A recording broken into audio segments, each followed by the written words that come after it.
back to the Candle Boys. Our co-host is out for the month, so we're gonna have our boy Hobby joining us for a little bit. And honestly, he came at a good time because there's some really good shows coming out. Right now, we're gonna talk about a second core of a show we've been watching, which would be To Be Hero S, the 13th episode. How you feeling, man? I'm feeling great. I appreciate y'all having me on here. You already know, man.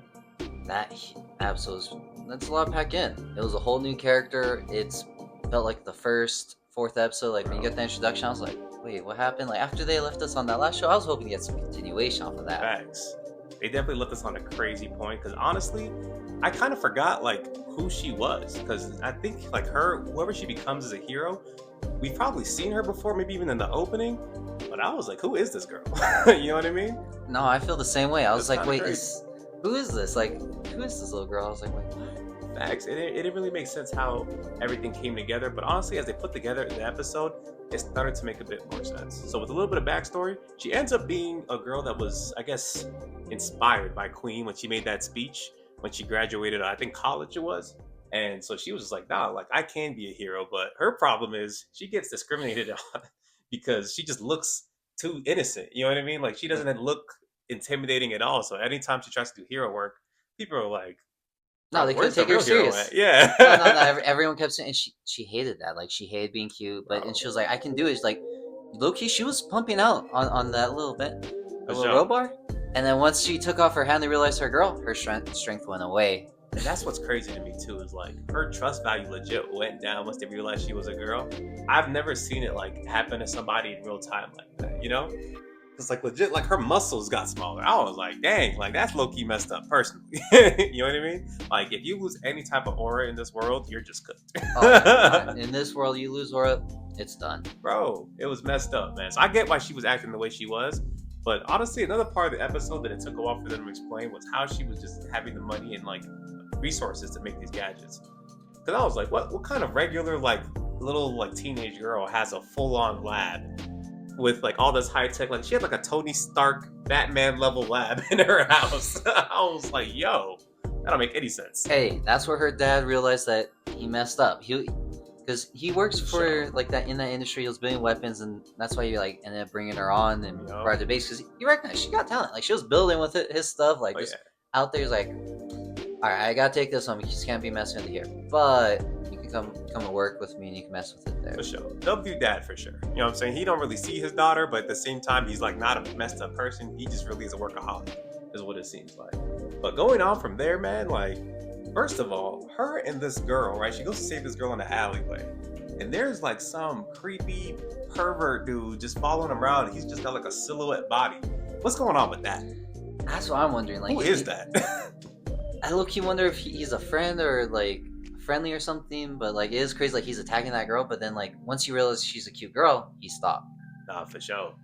Like he only kills white knights apparently. Like if you try to save a girl that he's like stalking, he'll try to just mess you up. And Loki, he was moving. I didn't think he was gonna be moving like that. So that makes me like wonder, is he a hero or does he operate off of fear? Because the way he was moving, I was like, there's no way this is just like a regular person. You know? No, fear definitely lends some power. I wonder if there's any like gray area like for a vigilante that's not a hero, not a villain, but that dude was moving different. It was definitely crazy. But she got her first real fight, and honestly, I don't know. She wasn't really capable of doing what I thought she'd be able to do. But at the same time, I got to give her the credit of at least being able to stand on her ground. And she didn't stop the guy fully, but at least she didn't die. Hey, she didn't die, but she fought back. Yeah, she has no train like any of the other ones either. Yeah. Like everyone else that we've seen has gone through the train, like went through it. We haven't really seen her do any of that type fighting training or style, No, but that's for sure. I think that's why she uses that technology like an Iron Man type to She make definitely up got for her those. Iron Man vibes for sure. But yeah, it was definitely a pretty interesting episode, and like they kind of dropped a little bit more tidbits about the world building as we get to find out kind of like what's going on behind the scenes, which is what I kind of like about this show, because they really are good at tying like all the plot threads together in like very interesting ways, where you'll find out like small little details, and then like later on it just has like a huge impact. And in this one, I think it was the DJ guy, the DJ hero, because they mentioned him. They were like he fell out or something with some group.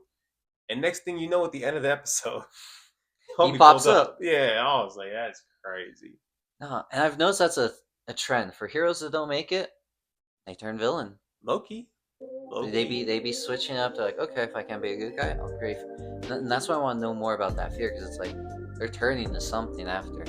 Yeah, I think they're going to go into it in more detail as we get closer to learning about the number one, right? Because they kind of hinted towards it in Isol's backstory, how there was like a great hero or like a hero that used to be like the X essentially, that turned evil, and then Isol like kind of defeated him and stopped him from like destroying the world.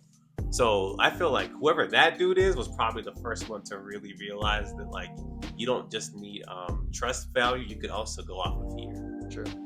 And there's a thin line, I would say, between the two as well. Nah, for sure. Like, I kind of want to see if there's like any like in between characters, like a hero who uses like fear, or a villain who uses trust value. You know what I mean? Like, there could be some like really cool concept that could go down. But honestly, I thought this was a pretty good episode. What would you rate it?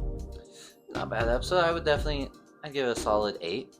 I think that's fair. You know what I mean? I was gonna say like a 7, 7.5, but I think an 8 is fair. It was a good beginning of this arc, us kind of really getting to know her. I think this is the first time since Isol that we're getting like a really good, proper backstory. You know what I mean?